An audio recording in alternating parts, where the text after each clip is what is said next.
Welcome to Science Fiction 101, the podcast series where we explore the science fiction field from all angles, covering the past, the present, and the future.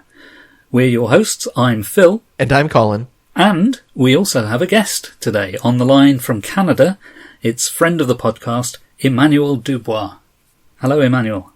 Bonjour. Bonjour. Now, he's here for a good reason, which we'll get to in a moment.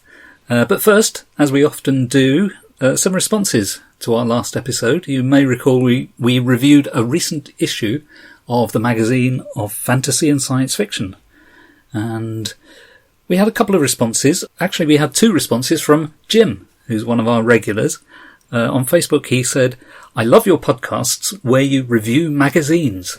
And you quote my comment, even." So, and there we go, I've done it again. And he went on to make some detailed comments on sacrificial drones, which was one of the stories that we reviewed last time. I won't go into all of the detail, but there's an interesting thing. He said another reason why he didn't enjoy the story, even though he thought it was well written, is, and I quote, "because it's like many modern science fiction stories crammed with a decade of technological speculation out of Wired magazine." So, yeah, I felt that too. It felt like the story was full of buzzwords.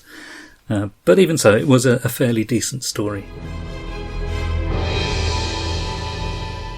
Later on, we have a quiz. But a few weeks ago, and I can't really remember how this happened, but somehow, somewhere, I mentioned something about Destination Moon. And I was meaning the 1950 film. You know, the George Pal film. But in the strange way that these things happen, this prompted Emmanuel, or maybe it was me, to mention the other Destination Moon, which is a Tintin story. And we decided, therefore, that today we would review the two science-fictional Tintin stories, Destination Moon and Explorers on the Moon. And since Tintin is translated from the French, who better to join us than a native French speaker? Emmanuel. So, Emmanuel, when did you first discover Tintin? Oh, as a small kid, Tintin, for us Francophones, is more than huge. I mean, take whichever cultural icon is the biggest that you have in the States or in England, double it, and you have what Tintin is for us Francophones. I mean, everybody knows the stories, the characters. You go to any bookstore in France or Belgium or here in Quebec, and you will see still Tintin albums on the shelves, and often prominently, I honestly do not know any French kid that hasn't read some Tintin books, or even all of them. Just to give you a small idea, you know the French President Charles de Gaulle, and you know how he loved himself, and how big a guy he was. And he said that his only rival on the international scene was Tintin. Oh, wow. Even though Tintin is Belgian, not French, but, it's part of the French-speaking culture, And does it bother you that we call him Tintin rather than Tintin? One has to be permissive. It's okay, I understand that I'm a French guy living in Canada, so I'm perfectly aware of which French words are hard to say for an Anglophone. And I know the sounds are especially hard to pronounce. Yeah. So you're forgiven, my friends. Oh, fantastic. Thank you. Colin, when did you first discover Tintin? The name was familiar to me. I think I was aware of it, but hadn't actually come across any Tintin content until the Spielberg movie. Oh, right. Yeah. That's quite late. It is. Yeah, it was 10 years ago. Yeah. Well, I first became aware of Tintin on TV because here in the UK, I think probably from the late 60s onwards, we had the first Tintin TV series. And I always remember it being in black and white. I think some of it was made in colour, but we probably only had black and white copies in the UK. And they were just 5 minutes long, so they were heavily episodic. I gather they weren't too faithful to the original stories. Oh, but then in the 90s, there was a sort of a reboot, and I remember watching quite a few of those as well, and I was quite impressed with those. And I think those were more faithful. Yes, the series from the 90s is quite faithful, I would say, to the books. They did some editing, of course. They didn't have a choice, but it is very close to them. But the one from the 60s or 70s is very... It's inspired, let's put it this. It has none of the original dialogue. It's basically the same settings and characters, but with completely different, actually, storylines or plots. Right. I don't know how it was produced or anything, but the one from the 90s is still the one that makes authority, if you want. They never made another one. It's still the one that my kid watches right now. And Colin, on your other podcast, where you talk about adapted science fiction, have you ever tackled Tintin? We have not, mainly because we weren't aware of anything that was definitely science fiction. Although now knowing that there's a Nelvana Ellipse adaptation of this that's animated, I think we should definitely take a look at it. Yeah, I think you should. It's amazing how huge Tintin is in French culture and how invisible it is in the States. It's remarkable. I mean, I've been to the States quite a few times, and most people don't know about Tintin. I think, therefore, he's probably better known in the UK than in the States. I mean, I remember seeing the books in the school library, probably in the public library as well. In fact, I think in the school library we had the French books. The French language editions. And I think they were there, obviously, for people who are doing French as a subject. What we're looking at specifically then is 2 books, well, published as books, but presumably published in strip form prior to that. But 2 books, which are, I think, from the 1950s, correct me if I'm wrong, Destination Moon and Explorers on the Moon. And Emmanuel, do you know the titles of those in French? Yeah, of course. It's Objectif Lune. That's the first one, Destination Moon. So it's pretty straightforward translation. But the second one is very different. It's On a marché sur la Lune, which means we walked on the moon. Interesting. Yeah. Some titles are very, for some reason, adapted. Others are very straightforward translation. I don't know why. Well, that particularly applies to the characters, doesn't it? Because obviously in English, apart from Tintin, whose name is preserved, but we pronounce it differently, all the others have been renamed. Captain Haddock as one of the characters. Snowy is the dog. What are they called in French? Hergé, the author, his real name was Georges Rémy, by the way. He was a genius with the French language. He used the language and twisted it in ways that cannot be translated well, Like haddock, the name of the captain, means, of course, the fish, haddock. Yeah. But also means ad dock in 2 words in French, which means at the dock. And he's a captain, a boat captain. And a lot of stuff like this. Snowy is Milou. Then you have the professor, Calculus, in English, I think. Yeah. And in French, it's Tournesol, which means sunflower. Yes. And you have the policemen, Thompson and Thompson, who are Dupont and Dupont. And you cannot have Frenchier names than Dupont. If you just watch the films, you probably wouldn't know that Thompson and Thompson are spelt differently.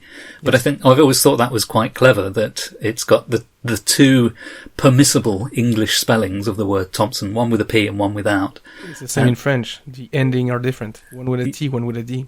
Yeah. So I always thought that was a very clever transliteration of those names. That's true. Would anyone like to attempt summarising the plot of these 2 books? And should we treat them as one continuous story? Because it seems to me that it really is one story that just kind of is broken in 2 at the end of Destination Moon. Yes, it's one big story. Colin, are you up for that? I can give that a shot. Tintin, our character, is summoned to Sildavia by Professor Calculus because he wants their help on a project. And it turns out the project he wants their help with is a moon rocket. And that's why this is science fiction, because in 1957-58, no one had gone to the moon yet, especially by a nuclear-powered rocket. And so in terms of where the story splits, we've kind of got everything, including the launch, in the first book. And then the second book really has the landing and what they do on the moon. And the return. Yes, and the return. And, of course, there's a subplot to do with enemy agents, or whatever. I never really understood what the enemy people were trying to achieve there. But anyway, whatever they're doing, they are defeated. And what do we think of it as science fiction? You know, the cool thing about science fiction is I don't think that we really... There are people that want to be gatekeepers, but there really aren't any gatekeepers. Mm-hmm. And this is science fiction. Yes. It's very well researched. I think it's very scientifically accurate. Yeah. But again, you know, it's 12 years ahead of its time. Yes.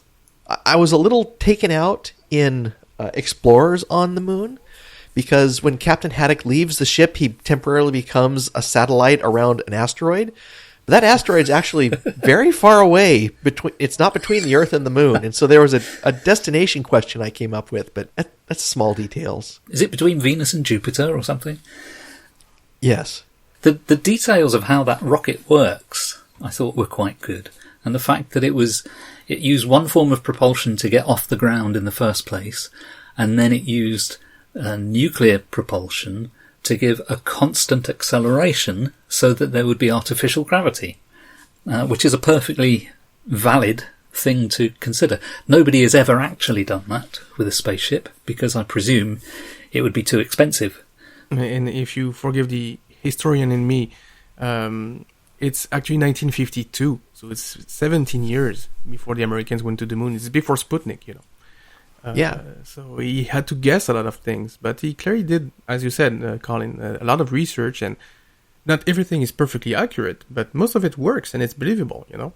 Well, and some of the details, like the subsurface water and ice on the moon. Oh, yeah. I thought was a fantastic ad, and quite accurate, because you can't have water on the surface of the moon, but down in the caverns and stuff, it is certainly possible for there to be ice. The other thing that I thought was really good is the design of the rocket, the sense of scale of it. I'm just looking now at the cover of Destination Moon, and you've got the rocket in the background with this very large set of gantries surrounding it, which really does look like the kind of gantry that you would see around the Apollo moon rockets back in the 60s.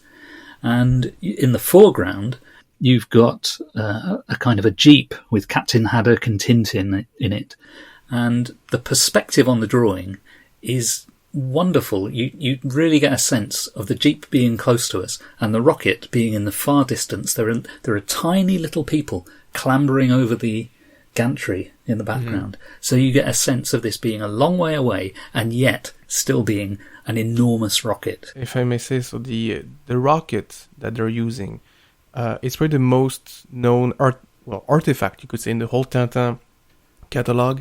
Mm-hmm. That everybody knows that rocket in France. More like, you know, I know people who don't know the Enterprise. I don't know anyone that doesn't know that rocket. Right. And if you want to see it, go to Brussels. They have a huge one, like 15 foot tall, in the lobby of the airport. Wow. And I think on the Grande Place de Bruxelles, they have a huge painting of it, which reproduces that cover. Wow. And do you know the inspiration for those rockets? No.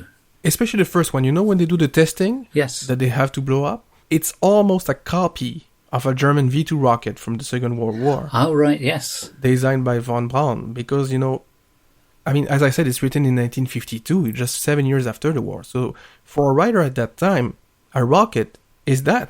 It's von Braun's design, you know, the war rockets. And then, you know, it evolved into that famous huge rocket in which they will travel. But it's directly inspired by by the war experience, which I think is very interesting historically.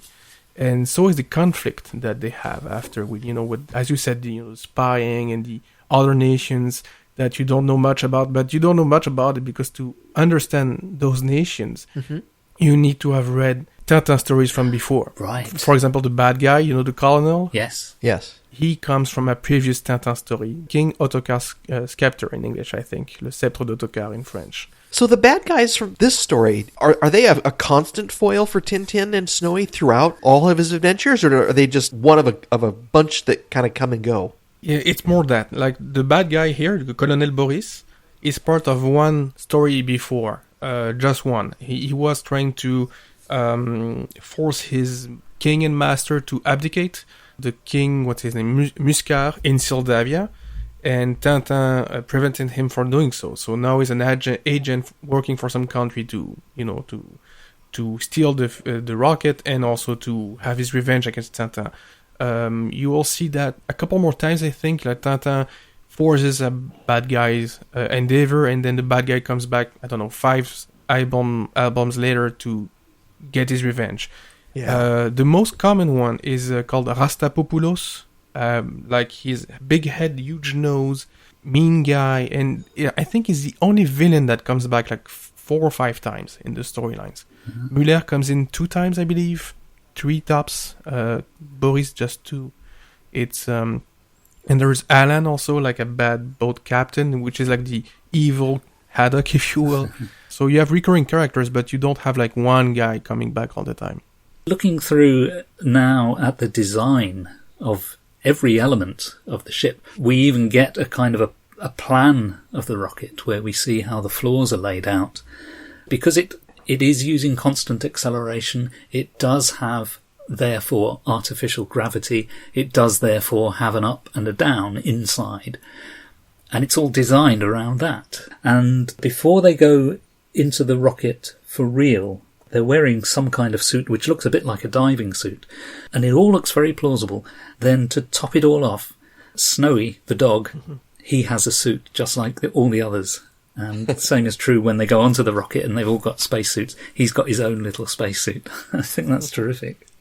Milou never leaves Tintin. Never. Well, except when they get separated. But you see how far he will go to get him back. Oh, absolutely. That was one surprise I had about the story. Yeah. So, Snowy goes down into the cave and Tintin goes after him to rescue him, and they find the ice. And then the spy reveals himself on the rocket ship, the one who's stowed away. Yes. And so they were not going to have enough air. And I'm thinking, yes, but they just found a bunch of ice. And so, of course, Professor Calculus, being the scientific genius that he is, will rig up a way for electrolysis and will extract the oxygen out, and they will have enough to get home. But that isn't what happens. There's a completely different, much more dramatic ending to the story than that. What's that short story, the famous science fiction short story, where there's a stowaway on the ship and it endangers the very mission of the ship? The Cold Equations. The Cold Equations, yeah. It's got that kind of vibe to it, hasn't it? That there's a limited amount of air, limited amount of supplies, and yet there are too many people on this ship. And that's even before they've found the villainous stowaway is there. They've already got too many people because Thompson and Thompson are there. Yeah. So there's more people who should be there. And I love the reason why they're here, Which is what? I can't remember why they're there. It's because the launch was at 1:34 a.m. Right. And they thought it was p.m. And it works a bit better in French because in French we won't say 1:34 for the afternoon, we will say 13:34. We speak in 24 hours. Yes. So it's even funnier in French, like how dumb are you to recognize this? And you're a policeman. So it's part of the joke. And I want to say that Hergé uses Haddock and the Thompsons a lot to lighten the story, to have it, to bring lots of humor in it, because it is colder than most of Tintin's adventure, you have to say. You have a lot of science in it, especially in the first part. I mean, the first book is basically everything happens in a research facility. There's not that much adventure in it. Yeah. So he uses them, to counterbalance that. And I think he does it masterfully. Especially the episode with Haddock and Calculus when Calculus gets amnesia. Yes. And you can see the devotion of Haddock to try to help him. And he's the most human of them all. Tintin is a bit too perfect at times, and that can get tiring. Haddock is here to counterbalance that. He's an alcoholic. He has a huge heart, though, he wants to help. He has a bad temper, he's goofy, but he's very kind and very human. So I think it's a perfect balancing act between the two. And what I like about Snowy, of course, is he makes little comments that we as the reader are aware of. But I don't think the characters in the scenes know that Snowy is talking, because they never respond to anything he says. So he's kind of talking through the fourth wall. He's talking to us. Yeah, I like that too. It's like there's an appreciation for how smart animals are that we often don't see. Yes. And there's a strange bit in Destination Moon, I think it's in Destination Moon, where Tintin he's gone outside and he's sort of climbed up a mountain and he encounters a family of bears, and it doesn't really lead to anything. It's just like a little side story. Was I missing something there? I don't think you were, but I recall discussing this kind of thing with my dad because he read those as a kid when they were released. And as I said, they were in magazines. So sometimes you have a small story like to end up the magazine release, just to have an end, and then you start at a logical point after. So he told me that sometimes you'll see that kind of stuff in some stories and they make more sense in the releases than in the actual album. Right. And what did you think of that character, Wolf, Wolff? Mm-hmm. Now, it seemed to me that all the way through Destination Moon, there didn't seem to be anything questionable about his behaviour, and it's only towards the end of the second book that he is sort of revealed as being in cahoots with the villains. He later redeems himself, and he's on our side again by the end of the story. I see your point. He explains how he got blackmailed. Yeah. It works for me, and he explains actually how his behavior changed during the time of the story, because he said that when he came to work on that rocket, he thought he left all this behind him. So he was, his mind was free. And it was during they were working that they came back to him and they tried to force him to first give some information, and gradually it became downright treason, You recall at the beginning of Explorers on the Moon when there is a big crate falling on Calculus and Tintin has to save him. Oh, yes. We later understand that, that was Wolf, and he tried to push Haddock also. Yes, of course, yes. So at the time you don't know it. Sure. And then at the end you say, oh, okay, that's why. I do recommend reading them a few times. Yeah, oh yeah, I think I should. It's very rich, honestly. Colin, what did you think of the plotting? I didn't have any problems with it. I enjoyed it quite a bit. Okay. I like the twists and the turns. Not knowing a lot about Tintin's background, I really wasn't taken out by the fact that they're spending most of their time on a base and most of their time on a ship. Although I think in typical Snowy fashion, Snowy does a lot of problem-causing and rescuing, as you kind of expect from the dog sidekick in a show. So that was pretty good. It took me a little bit of time to get used to the antics of Haddock and Thompson, and even Calculus. The gag about his hearing wore thin after a little bit. Yeah. Even to the point where he was trying to use the captain's pipe as an ear trumpet. So these are recurring in all the albums. Everybody knows that Tournesol is deaf, but he says, "I'm not deaf. I just have bad hearing in one ear." But he's completely deaf. Yes. And in the it allows Hergé to do lots of gags. Like he's deaf, but he understands what he wants to understand. In other albums, like Haddock will say something to counter him, and Tournesol will say, "Oh, thank you, Captain, for understanding me and going my way." and Haddock, being the nice guy that he is, just cries a bit and yells his various insults. That he has a whole vocabulary. I have actually a book on Haddock's vocabulary. wow. Mille milliards de mille sabords, all this stuff. I don't know how well it translates in English, but in French it's so delightful. It's just beautiful. Well, the most common thing he says is blistering barnacles. Yeah, that's mille milliards de mille sabords. Yeah, they're different colors that all begin with B, or there's a billion blistering barnacles, or Exactly. Yeah. One of the things I liked about Snowy, as Colin said, sometimes Snowy gets them into trouble, sometimes he gets them out of trouble, but he's always there, and he's always sort of at the edge of the frame. And one of the bits I liked is they've got this thing where when the ship is taking off or landing, the acceleration is so great that everyone falls unconscious. They have to lie on these mattresses face down, and they're kind of crushed by the G-forces. And so they fall unconscious.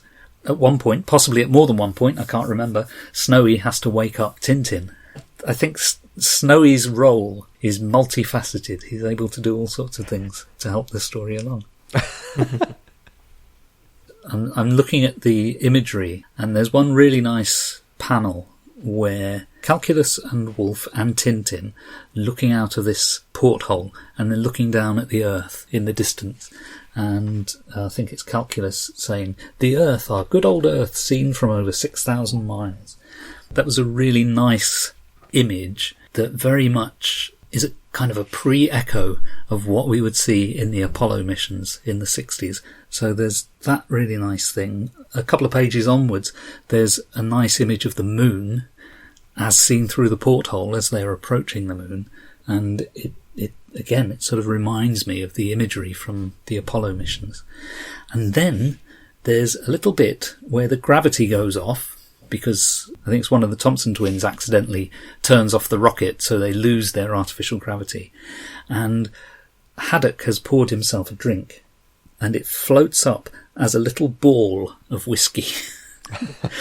And that is so beautiful to see that, because that's one of the things that, since astronauts existed in real life, they've been demonstrating what happens to liquids in zero-G. And we've been amazed by this, seeing astronauts create little spheres of water.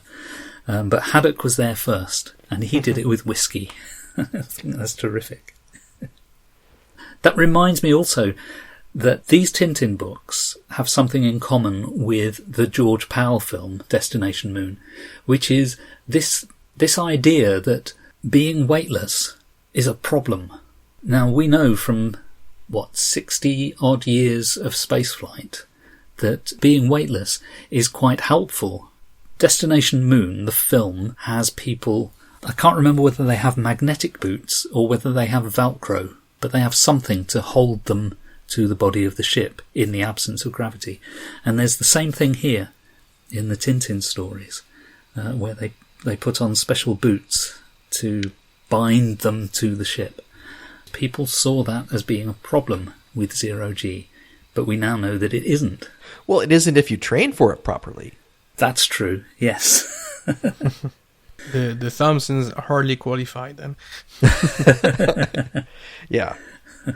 In the Spielberg adaptation, which came out, I think, in 2011, there's a callback to that, making a little bubble of alcohol as they're flying an airplane. Oh, really? The captain smuggles a bottle. The captain finds a bottle of medicinal alcohol, and he's been on a dry spell and he wants to drink. And so he opens it, and out pops this little bubble of alcohol, because they're diving right then.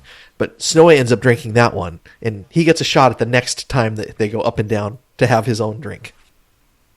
I've reached the section now where Captain Haddock is floating around outside. This is one that we talked about earlier. Mm-hmm. That was the only section where the physics is a mixture of being exactly right, so in terms of floating around attached to a tether, and the tether being loose because they're weightless, until the rocket engine is turned on, and then the tether goes taut. So the physics there is correct. But then there was something about the physics that was not correct, and that was to do with how difficult it is to actually maneuver one object in relation to another in space. And this is something that it took the Gemini and the Apollo programs to fully work out, the idea of rendezvous. In space, if you want to move from A to B, it's not just a matter of firing your rocket and heading the way you want to go, because most of the time you're in orbit around something else. So you're not really travelling in a straight line. So it's sort of having the intuition of how to get from A to B, which may not be by going the way you think it's going to be, if you see what I mean. And I think the Tintin story is just a little bit naive about how easy that's going to be to rescue Captain Haddock. But even so, it's better than a lot of science fiction from that time. Yeah, and I think it's to his credit that he actually uses science and gravity as plot factors. Yes. These books were aimed at, the slogan was 7-year-old to 77. That was the right. Title, like in the magazine, from 7 to 77. So, and teenagers were the main readership. And you read that, and even though, as you said, it's not perfectly accurate, there's still a sense of scientific accuracy here. Yes. And it's very well executed in terms of drawing and storyline, and then you have Tintin yelling at Haddock for being a drunk, and which is one of the few times where he loses his temper. As I said, Tintin is little Mr. Perfect, and he rarely loses his temper, but when he does, it's effective. And it just works in the story, and even though it's not perfectly accurate, I still think it's charming, and it's nice that he uses science that way. Yeah, I completely agree there. Now, the same can't be said of the Thompsons and this bizarre thing they have in this story where their hair keeps growing. And changing colour. And changing colour, yeah. Yeah. That's from the previous book. So what was the cause of it in the previous book? In the previous book, Au Pays de l'Or Noir, which translates literally, I don't know the actual title, but it's Black Horde's Country. It's basically Saudi Arabia. Okay, yeah. And you have like factions fighting for petrol. Yes. And you have Tintin going there, and you have a bad guy. And the Thompsons, at some point, they ingest a product that was put in oil reserves that would contaminate them. And that contamination would make the engines explode. But at one point, they ingest that. They take that. They think it's a medicine, and they take it, and it has this effect that their hair will grow indefinitely and change colors all the time. And once in a while, they have it comes back. They've been treated, but it comes back. So it comes back strong in that book. And even in future releases, they will just have like a hiccup and blue bubbles coming out of their mouths, and they say sorry, it's because of a past mission in Arabia. So it's one of the running gags. He uses it a lot in this book because I think Pays l'Or Noir was the one just before, so it's still fresh, if you will. Right. Then less and less with the next storylines, but it's still funny, and it's part of their goofy humor. They go in circles and they always do everything together. Like at some point they see tracks on the moon and say there are two people that work here, and somebody yells at them, well, maybe it's you, just find your own tracks. It cannot be, we're alone. And there's two tracks. It's like they never acknowledge that there are two people. Brilliant. I've just called up the cover of the previous book, and the previous book in English is called Land of Black Gold. And on the cover it's got Tintin driving a jeep, and Snowy's there, of course, but sitting in the back seat are the Thompson twins, and they've got long blue beards sort of blowing in the wind behind them. So yeah, I can see that was a key plot point of the previous story. And then I'm just looking through to the bit of the moon landing, because there's something, I wanted to look at the first words that are said. Yeah, here we go. Tintin is the first person to actually set foot on the moon. And when he's standing in the doorway of the rocket looking out, he says this. He says, how can I describe it?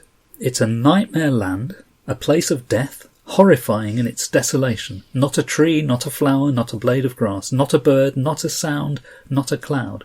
In the inky black sky, there are thousands of stars, but they are motionless, frozen. They don't twinkle in the way that makes them look so alive to us on Earth.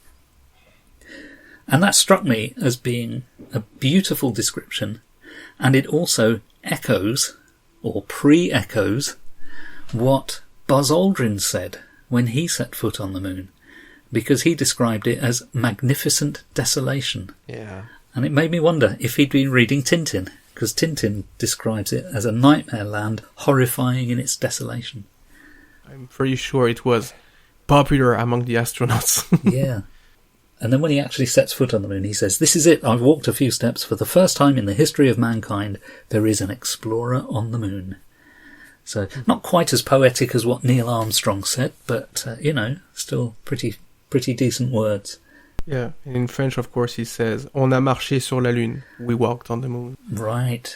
Or man walked on the moon. It's a bit closer to Armstrong. Oh, yeah. So that's the title of the book, isn't it? Yes.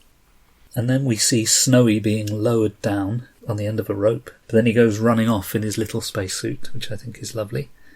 And they discover that gravity is less on the moon than it is on Earth. So once again, I think all of this is much more convincing than in that George Powell film, which is famed as being the first proper science fiction film.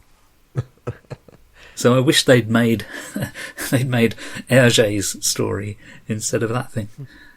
The one thing that makes me realise that Professor Calculus's rocket must be much more powerful than the Saturn V, and that is that they've got this, well, it's a tank. They've brought a tank along with them. The heaviest vehicle you can imagine has been brought all the way to the moon. And, of course, the rocket is very large and spacious inside. And that contrasts so much with what we know from the Apollo missions. The Apollo, you start off with a huge rocket, but the only bit that makes it all the way to the moon and back to the Earth is this tiny little capsule. But in Hergé's story, obviously it's a powerful enough rocket that you can take, about 7 people? And you can carry a tank as well. So his engineering is obviously far in excess of what NASA were able to achieve. Well, of course, he's French. Sorry. Actually, he's Belgian. True. Well, we actually don't know. That's the thing. It's never... It is stated like that Tintin is Belgian. It is stated that because you see his passport in whichever story, I don't recall. Yeah. But the other guys, we never really know where they're from. Oh, I see. Although it's a little late, I was struck by how accurate the spacesuit design was. You know, there have been such a variety of spacesuit designs since the 1950s, but the idea that you would need movable joints and visibility and portable air, it even shows antennas so they can talk to one another. Yeah. For 1952, that's remarkably scientifically accurate and forethinking. Yeah. And of course, there's a constant back and forth between the people on the rocket and the people in what nowadays we would call mission control. That, again, is a bit more realistic than what you saw in a lot of science fiction of the time. The assumption in science fiction of the 50s is that people would just get on a rocket and autonomously go wherever they wanted to go. But everything we know from real space programs is that the people in the rocket are really just a subset of a massive team. And there's sort of a hint of that with these sort of mission controllers that we see. I've forgotten the name of the character. Is it Baxter? Yes, Baxter, who eats his own tie because he's so stressed. Yes, he does. Finally, we get the landing back on Earth. And again, some really beautiful drawings. There's one of the rocket sort of descending, and you see the land below it, where you see the clouds below it and the land and the sea. And it's just like what you would see if you looked out the window of an aircraft. And it's funny because, historically Hergé was criticized in his first albums for not being very accurate, especially on foreign cultures. He was Belgian, living in Belgium, never having left his country. Maybe he went to France or Germany, but that's about it. And it was very, as any European would see Asian people or African people, it was borderline racist, Right. And one day he met a guy named Chang, a Chinese man in Belgium, and he told him, everything you're saying is completely wrong. You have to fix all this. And he did. So he improved his research a lot after this. Right. He read a lot about foreign cultures and techniques and engineering and all that stuff to be more accurate in his stories. And it really shows here. Yeah. As I said, you read Tintin from the first stories and you read this, it's amazing how much it evolved over time. Yeah. I was afraid that if I looked at them, I might find them childish, but in fact I didn't find them childish at all. And the fact that you've got the stupidity of Thompson and Thompson, and you've got Captain Haddock, who's always trying to get himself drunk, yeah, means that these are barely suitable for children. Okay, and then the final section, of course, there's this sort of building tension at the end where the people on the ground realise that the people on the rocket must have run out of air by now. And so as soon as the rocket lands, it's quick, let's get it open, let's get some oxygen to those people. It's nice to see that they are fine at the end. And Captain Haddock, once he's recovered, well, he pours himself a drink. And somebody comes up to him and says, "Here's the whiskey you ordered, sir." Nevertheless, we can go full spoilers, I guess, at this point.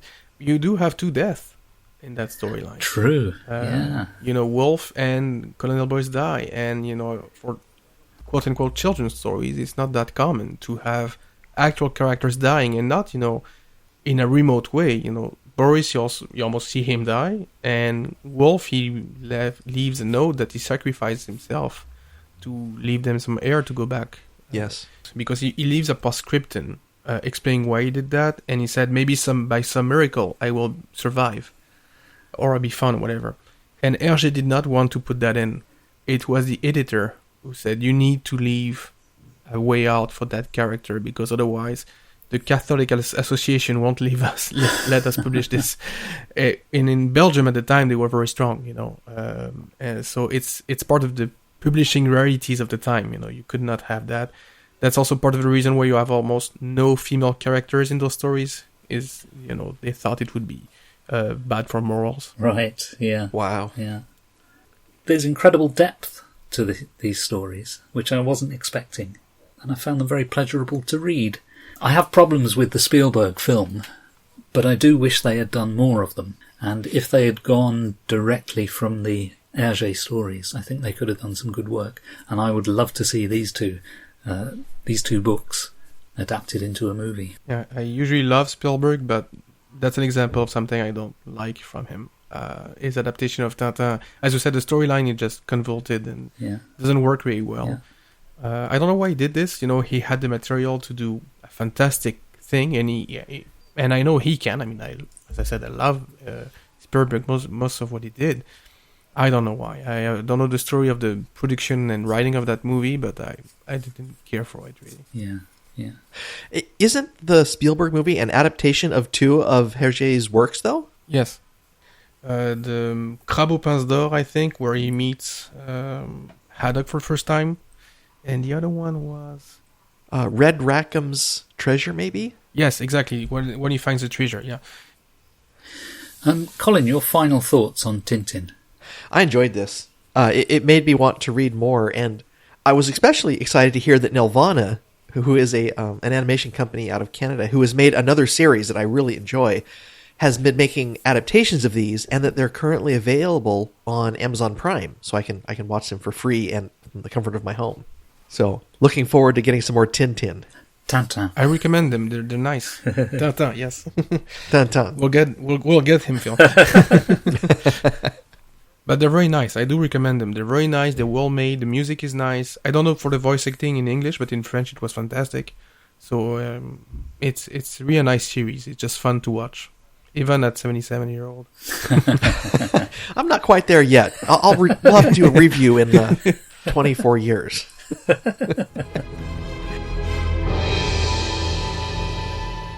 Quiz time, and Emmanuel, I think you might have something for us. It's going to be a bit different from your usual quizzes. Okay. I have 9 questions. Whoever has more points wins, I guess. Okay.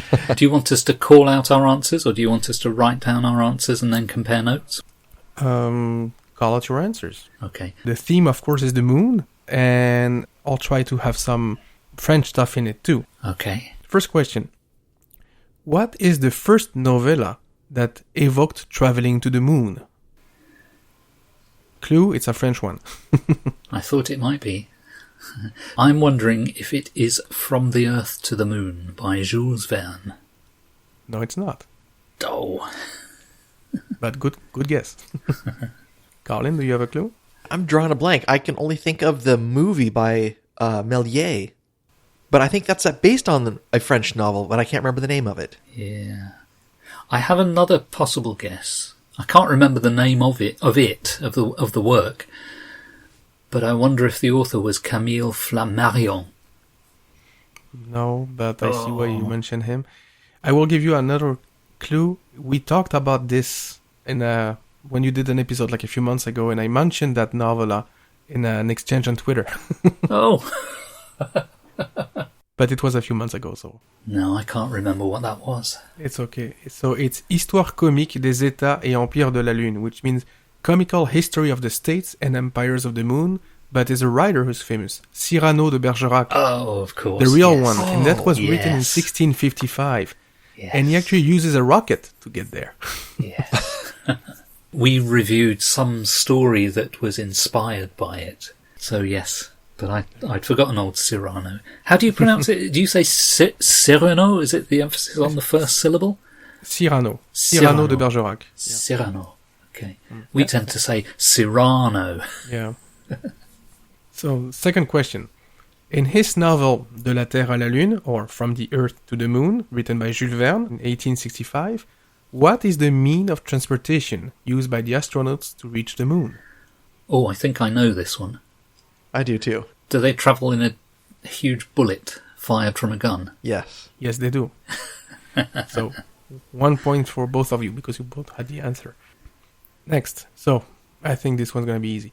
Which French movie from 1902 is considered the first science fiction movie ever? Colin? That's From the Earth to the Moon.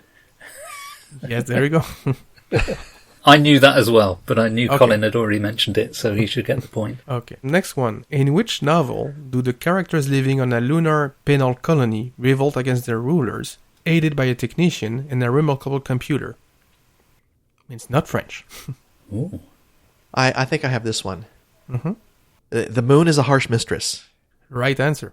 I would not have guessed the title, but I was going to guess that it was Heinlein. Yes. Next. This one is on music, so maybe Colin has an advantage here. I know he's a musician. Which classical music piece from 1905 is an adaptation of Verlaine's poem Clair de Lune, meaning moonlight? I know of a piece of music called Clair de Lune. Mm-hmm. Which one? I don't know who wrote it. I don't know. Okay, so it's Clair de Lune from Claude Debussy in the Suite Bergamasque. You can hear it in Ocean's 11 and more recently in the science fiction movie Everything, Everywhere, All at Once. Ah. Fantastic movie, by the way. I should have just named a French composer. Moving on to the next question. So, which 1975 British TV science fiction series is set on the moon after it's been knocked out of orbit? Space 1999. I thought you would know this one. In French, we called it Cosmos 1999. Oh, really? Oh. Yeah, not space, which is espace. They said Cosmos. Sounds better, to be honest, in French. Mm. So, next. On which lunar site did the American astronauts of Apollo 11 land in 1969? How specific do we need to be? Is a C specific enough? Yeah. Yes. I know the answer to that one then. Colin, do you know it? I do not. Oh, then I'm going to leap in and say the Sea of Tranquility. Correct. Yay. Next question. In which 2009 movie does the actor Sam Rockwell play a character performing duties on the moon, only to learn that he is a clone with an expiration date? I think I know this. I know this one too. Shall we say it together after 3? Sure. 1, 2, 3. Moon. Yes. There you go. And if those two utterances weren't in sync, I will put them in sync in the edit. It's good to have an audio editor. So right now, Phil is leading by 1 point. So, Colin, you can still tie him if you get the answer on the last one. Okay. So this one is from Tintin. So, in which of their adventures are Tintin and his friends saved by the moon? I don't know this one. I'm too busy trying to figure out how the moon could save you. Is it something to do with moonlight? Or the reflection of a moon in something? Not exactly. No. I don't know, but I'm going to guess Red Rackham's treasure. No. I'll give you the answer because if you don't know it, you cannot guess it. Okay. It's in the story Prisoners of the Sun, published in 1949. So in that story, Tintin, Haddock, and Calculus are about to be burned alive on a pyre lit by the sun outside an Inca palace. Wow. But Tintin was allowed to choose the precise date and time of the execution. Oh. Aha. And he made it coincide with a solar eclipse that he read about in a newspaper. Believing the sun was their ally, the Incas let them go. Wow. Brilliant. So Phil wins by a point. Hooray! Good job, Phil. Oh, thank you. What was the name of that story again? So it's Prisoners of the Sun in English, and it's actually a two-parter also. That's the second part of a story. The first one is the Sept boules de cristal, so I presume the 7 balls of crystal or something like that. You know what? I think you've just given me the next Tintin book I'm going to read, because what you've just described, that makes that a piece of science fiction. Does it? Okay. Yeah, it's using scientific knowledge to inform the outcome of a story and to inform a character's decision. Science fiction. Thank you for the quiz, Emmanuel. I appreciate the work that you had to put in to come up with the questions. It did take me some time to put together. Yeah, I'm sure. It's very good. Thank you very much. Now, as we're approaching the end of the show, we've got time for our quick run through past, present and future items. Colin, do you have a past item? I have 2. I have been doing more work out on Project Gutenberg to save and adapt old science fiction into ebooks. And there's some really wonderful lay bracket coming down the line in probably about 6 months that people should check out. Interesting. You pronounce it lay. I pronounce it lee. I wonder which is the correct pronunciation. I've heard a lot of Americans call Ms. bracket lay bracket. Well, I'm sure a listener will call in and correct us, which I really do appreciate. Yeah. The other one is I found on PBS, in a remembrance of the Columbia accident, an interview with Octavia Butler. And I have not yet had time to sit down and listen to it, but I'm looking forward to doing that and getting her perspective as a science fiction author about the accident and what drives people into space. And was that a recent anniversary? Yes, I want to say it was February 1st. Right. Was the 20th anniversary. My God, how time flies. Emmanuel, were you able to come up with any past, present and futures? Yes. For the past, I want to recommend an old French sci-fi movie. It's actually a comedy movie called La Soupe aux Choux, which means the cabbage soup. Okay. It's with Louis de Funès, Jean Carmet, and Jacques Villeray. So it's a 1981 comedy in which an alien lands on a farm and meets two farmers. Both of them are drunk, and they basically welcome him. He cannot speak, and the only sound he's able to make is... It's a comedy. It's a low-budget affair. It's very, very silly, but it's very fun. And it has a nice original score. Very early 80s with, synthesizers. So if you want to have some fun and see some old French comedy with a sci-fi setting, The Cabbage Soup is the movie to go for. Very good. I've got a past item here. It's sort of past and present. It's present in the sense that it is a website, but it's past in the sense that the website is about the past. And we've probably mentioned it before, but it's called Sci-Fi History, sci-fi-history.net. And I've looked at it before, mainly because it has, for every day of the year, it has a whole list of things that happened on that date. But only the other day did I discover that there's a whole other section to the website, which is a kind of a blog. And it's got some really interesting articles. So, sci-fi-history.net. What about present items? I'm a Star Trek fan, and right now both Picard and, properly pronounced, Picard, and Discovery have continuously disappointed me. I mean, I just don't find them a very good series. Strange New Worlds feels a bit better, but I'm still not sure. I just want to say the last sci-fi movie I watched, which is pretty recent, is Prey. I don't know if you watched it. No, I haven't seen it. Colin, have you seen it? No, but I mean to. I like the Predator series a lot. Well, it's not bad. It's entertaining and quite well shot, actually. The problem of the movie is the very bad French dialogue in it. There are some Frenchmen in it, and it's Google Translate quality. Oh. And it's often spoken by non-French speakers, and it did take me out of the movie. It's frustrating because they do have a couple of Québécois actors in there, actual French speakers. And they don't really have lines, and they would have been a lot better than I don't know where they're from, the actors they hired to do the French guys, but, that's Hollywood understanding and respect for foreign cultures for you, I guess. Yeah. I don't want to rant, man. But the movie itself is good. Okay. My present item is Readers' Awards. We're at that time of year where many of the science fiction magazines are having their readers' polls. So both Analog magazine and Asimov's science fiction magazine have put their stories online. I'm not sure if all the stories are there, but most of them are there so that you can read them for free. So I'll put a link on our website, which is 101sf.blogspot.com. So if anyone wants to kind of bring themselves up to date with the best of science fiction, short fiction from the past year. That's always a good way of doing it, is just have a look at what are the award nominees. Colin, do you have a present item? It's almost the end of February, which means next month. No, I have to wait a whole other month after that. Oh, no. I participated in Brandon Sanderson's record-breaking Kickstarter, which will publish 4 novels in 2023. And I was so looking forward to getting the next one because I really liked the first one. And then I realized the next quarter doesn't start until April. So it's not a present item, it's a future.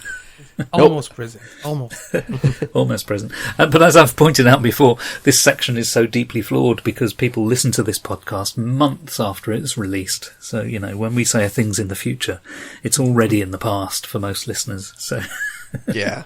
I don't know why we bother. Anyway. Well, you have time travel, science fiction here for you. Yeah.